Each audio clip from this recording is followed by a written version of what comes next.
কাৰোবাৰ পৰিবাৰে ইন্টাৰনেশনাল স্কুল খুলিছে, কাৰোবাৰ পৰিবাৰে চাহ বাগান বনাইছে, কাৰোবাৰ পৰিবাৰৰ 3-4টা স্যাটেলাইট চেনেল হয়। আজি কাৰোবাৰ পৰিবাৰে চৰকাৰী সাহায্য 10 কোটি টকা পায়, কোনোবাই 50 লাখ টকা পায়, আমাৰ মহিলা 1250 টকাৰ মাজত সীমাবদ্ধ।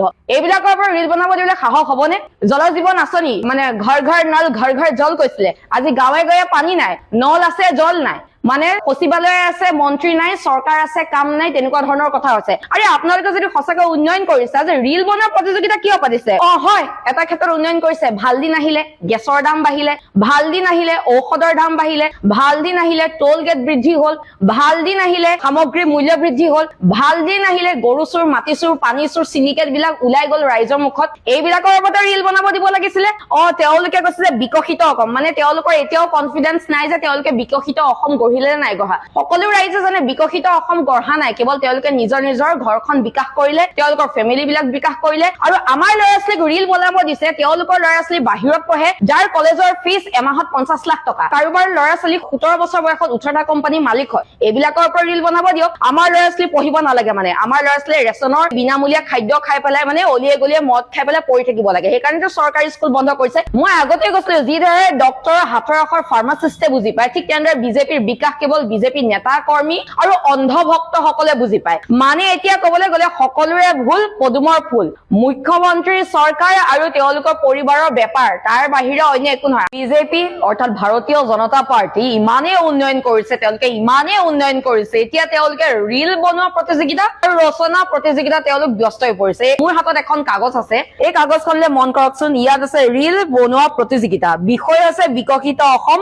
অগ্ৰামী অসম। মানে তেওঁলোকে সঁচাকৈ অসমৰ বিকাশ কৰিলে নে তেওঁলোকৰ নিজৰ নিজৰ ব্যক্তিগত বিকাশ? তাৰ পিছত চাওক, ৰিল বনোৱা প্ৰতিযোগিতাৰ মাননি তেওঁলোকে ধাৰ্য কৰিছে। প্ৰথম পুৰস্কাৰ আছে 2 লাখ টকা, দ্বিতীয় পুৰস্কাৰ আছে 1 লাখ টকা, তৃতীয় পুৰস্কাৰ আছে 50,000 টকা। ইমান লজ্জাৰ কথা ভাবক, যুৱ চামক কোনফালে এওঁলোকে নিব বিচাৰিছে ৰিল বনোৱা প্ৰতিযোগিতা। আপোনালোকে যদি ইমানেই উন্নয়ন কৰিছে, যে ৰিল বনোৱাৰ পৰ্যায় কিয় আহি পাইছে? ৰিল বনোৱাৰ প্ৰতিযোগিতা আৰু সমান তেওঁলোকে ৰিল বনোৱাতে ক্ষান্ত থকা নাই, তেওঁলোকে ৰচনা প্ৰতিযোগিতাও পাতিছে আৰু ৰচনা প্ৰতিযোগিতাৰ মাননি ধাৰ্য কৰিছে। প্ৰথম পুৰস্কাৰ 25,000 টকা, দ্বিতীয় পুৰস্কাৰ 15,000 টকা আৰু তৃতীয় পুৰস্কাৰ 10,000 টকা। মানে ৰচনাতকৈ ৰিলক তেওঁলোকে বেছি প্ৰাধান্য দিছে। য'ত ৰচনাৰ ওপৰত প্ৰাধান্য দিব লাগিছে, ৰিলৰ মাননি চাওক 2 লাখৰ পৰা 1,50,000লৈকে তেওঁলোকে ৰিলৰ মাননি দিছে। আৰু তেওঁলোকে যদি সঁচা অৰ্থত ইমান উন্নয়ন কৰিছে, বিকাশ কৰিছে, তেন্তে বিকাশ বিলাক আমি কিয় দেখা নাই? মই আগতে কৈছিলো যিদৰে ডক্টৰৰ হাতৰ আখৰ ফাৰ্মাচিষ্টে বুজি পায়, ঠিক তেনেদৰে বিজেপিৰ বিকাশ কেৱল বিজেপি নেতা কৰ্মী আৰু অন্ধভক্ত সকলে বুজি পায়। আজি যদি ইমানেই বিকাশ কৰিছে, যে ৰিল বনোৱাৰ পৰ্যায় কিয় আহি পাইছে? আজি তেওঁলোকে এইটো এডভাৰটাইজ দিব লাগিছিলে যে আমি কি কি প্ৰতিশ্ৰুতি পালন নকৰিলো, আপোনালোকে ৰিল বনাই আমালৈ প্ৰেৰণ কৰক। তেওঁলোকে এনেকুৱা ধৰণৰ পদক্ষেপ লব লাগিছিলে। কিন্তু হাস্যকৰ বিষয়, এটা ৰাজনৈতিক দল য'ত কেন্দ্ৰতো চৰকাৰ আছে, কিন্তু তেওঁলোকৰ কনফিডেন্স লেভেল 0 হয়, যাৰ বাবে ৰিল বনোৱাৰ প্ৰতিযোগিতা তেওঁলোকে পাতিছে। আজি তেওঁলোকে কব লাগিছিলে যে তেওঁলোকে বিফল হৈছে, উন্নয়নত বিফল, বিকাশ কৰাত বিফল। কেৱল তেওঁলোকে নিজৰ পৰিবাৰ বিকাশ কৰাত তেওঁলোক সফল হৈছে আৰু উন্নয়ন কেৱল নিজৰ নিজৰ উন্নয়নতহে তেওঁলোক সফল হৈছে। আজি কাখন আনি পেলাই বহিৰাগতক ৰঙা দলিচা পাৰি দিলে। যেনেকে কাউৰীয়ে কা কৰিলে আলহী গুচি যায়, আহে যদি গুচি যায়, আলহী আহে বুলি কয়, আমি বিশ্বাস কৰো। ঠিক তেনেদৰে এইখন কা আনি আকৌ নোযোৱা আলহীক লৈ আনিলে এইখন কাৰ জৰিয়তে। তাৰ পিছত 6 নং দফা কাৰ্যকৰী নকৰিলে।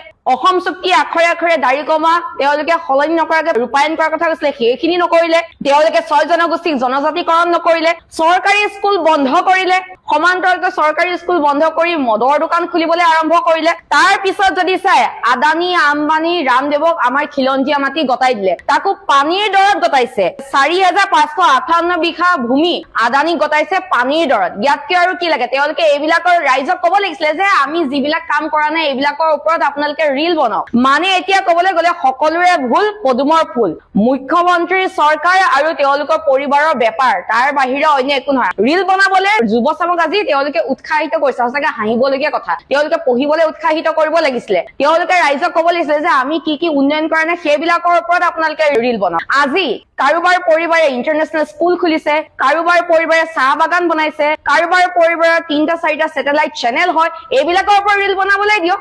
এইবিলাকৰ পৰা ৰিল বনাব দিলে সাহস হবনে? আজি কাৰোবাৰ পৰিবাৰে চৰকাৰী সাহায্য 10 কোটি টকা পায়, কোনোবাই 50 লাখ টকা পায়, আমাৰ মহিলা 1250 টকাৰ মাজত সীমাবদ্ধ। আৰে আপোনালোকে যদি সঁচাকৈ উন্নয়ন কৰিছে, আজি ৰিল বনোৱা প্ৰতিযোগিতা কিয় পাতিছে বুজি পোৱা নাই। জল জীৱন আঁচনি মানে ঘৰ ঘৰ নল ঘৰ ঘৰ জল কৈছিলে, আজি গাঁৱে গাঁৱে পানী নাই, নল আছে জল নাই, মানে সচিবালয় আছে মন্ত্ৰী নাই, চৰকাৰ আছে কাম নাই, তেনেকুৱা ধৰণৰ কথা হৈছে।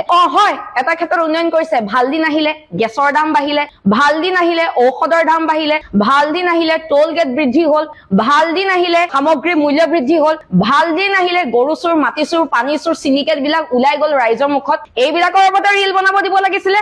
তেওঁলোকে কৈছে যে বিকশিত অসম, মানে তেওঁলোকৰ এতিয়াও কনফিডেন্স নাই যে তেওঁলোকে বিকশিত অসম গঢ়িলে নাই গঢ়া। সকলো ৰাইজে জানে বিকশিত অসম গঢ়া নাই, কেৱল তেওঁলোকে নিজৰ নিজৰ ঘৰখন বিকাশ কৰিলে, তেওঁলোকৰ ফেমিলি বিলাক বিকাশ কৰিলে। আৰু আমাৰ ল'ৰা ছোৱালীক ৰিল বনাব দিছে, তেওঁলোকৰ ল'ৰা ছোৱালী বাহিৰত পঢ়ে, যাৰ কলেজৰ ফিজ এমাহত 50 লাখ টকা, কাৰোবাৰ ল'ৰা ছোৱালী 17 বছৰ বয়সত 18টা কোম্পানীৰ মালিক হয়, এইবিলাকৰ ওপৰত ৰিল বনাব দিয়ক। তোমালোকৰ ল'ৰা ছোৱালী বাহিৰত পঢ়িব, কম বয়সতে 17-18টা কোম্পানীৰ মালিক হব, আৰু আমাৰ ল'ৰা ছোৱালীক ৰিল বনাবলৈ দিছা। আমাৰ ল'ৰা ছোৱালী পঢ়িব নালাগে, মানে আমাৰ ল'ৰা ছোৱালী ৰেচনৰ বিনামূলীয়া খাদ্য খাই পেলাই মানে অলিয়ে গলিয়ে মদ খাই পেলাই পঢ়ি থাকিব লাগে, সেইকাৰণে চৰকাৰী স্কুল বন্ধ কৰিছে। এইবিলাকৰ ক্ষেত্ৰত কিয় আপোনালোকে মাত নামাতে? আপোনালোকে যে ৰিল বনাবলৈ দিছে। আৰু ৰচনা প্ৰতিযোগিতা আটাইতকৈ হাস্যকৰ বিষয়, ৰচনা প্ৰতিযোগিতাত মাননি দেখি হাঁহি উঠিছে, ৰিলত তেওঁলোকে কিমান প্ৰাধান্য দিছে চাওক। এইখন চৰকাৰ ইমানেই উন্নয়ন কৰিছে, আজি পদুম বোকাৰ পৰা আহি পেলাই ৱালত আহিলে, মানুহৰ ঘৰৰ ৱালে ৱালে পদুমৰ ছবি আঁকিছে তেওঁলোকে। ইমানে যদি উন্নয়ন কৰিছে, পদুম আজি বোকাৰ পৰা ৱাললৈ আহিবলগীয়া অৱস্থা হ'ল। আৰু মুখ্যমন্ত্ৰী ডাঙৰীয়ে কি কৈছে? ধুমুহাৰ গতিত উন্নয়ন হৈছে। হয়, ইমানে ধুমুহাৰ গতিত উন্নয়ন হৈছে যে ধুমুহাৰ গতিত মানে দলঙে লুট লব পৰা নাই, ইমানেই বিকাশ হৈছে।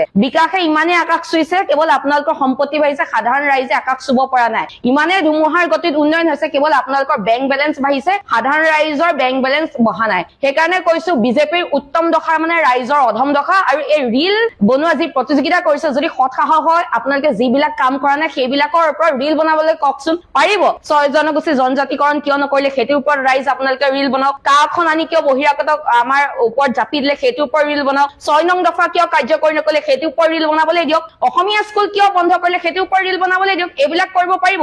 নোৱাৰে। এইবিলাক কেৱল বিজেপি চৰকাৰখন হৈছে মাৰ্কেটিং কৰাত ব্যস্ত, তাৰ বাহিৰে একো নাই। আৰু তেওঁলোকে আৰু এটা কামত ব্যস্ত, তেওঁলোকে নাম সলোৱা মানে উন্নয়ন বুলি ভাবে। যদি নাম সলোৱা মানে উন্নয়ন, তেন্তে মণিপুৰৰ ঠাইত আজি শান্তিপুৰ কৰি দিয়ক, মণিপুৰখন শান্তি হৈ যাব। বেলতলা ঠাইত পানীতলা কৰি দিয়ক, দিছপুৰৰ ঠাইত পানীপুৰ কৰি দিয়ক, যদি নাম সলালে যদি উন্নয়ন হয়। আৰু এগৰাকীয়ে কি কৈছিলে আমাৰ গৃহমন্ত্ৰী, 50টা পুখুৰী খান্দিব, বানপানী নোহোৱা হ'ব। আপোনালোকৰ যদি সৎসাহস আছে ৰিল বনাবলৈ ৰাইজক অনুৰোধ কৰক, 50টা পুখুৰী খন্দা হ'ল নে এইবিলাকৰ পৰা ৰিল বনাবলৈ দিয়ক। সোণৰ অসম লোহাৰ দেশ, এজাক বৰষুণতে গুৱাহাটী শেষ, এনেকুৱা অৱস্থা আছে। বানপানীত আমি বিকাশ কৰি বিকাশক বিচাৰি থাকিবলগীয়া হয়। সৎ সাহস আছে যদি এইবিলাকৰ ওপৰত ৰিল বনাবলৈ দিয়ক। এইবিলাক ফটুৱা কথা ৰিল বনাব নিদিব, আমাৰ ল'ৰা ছোৱালীক পঢ়িবলৈ শুনিবলৈ দিয়ক।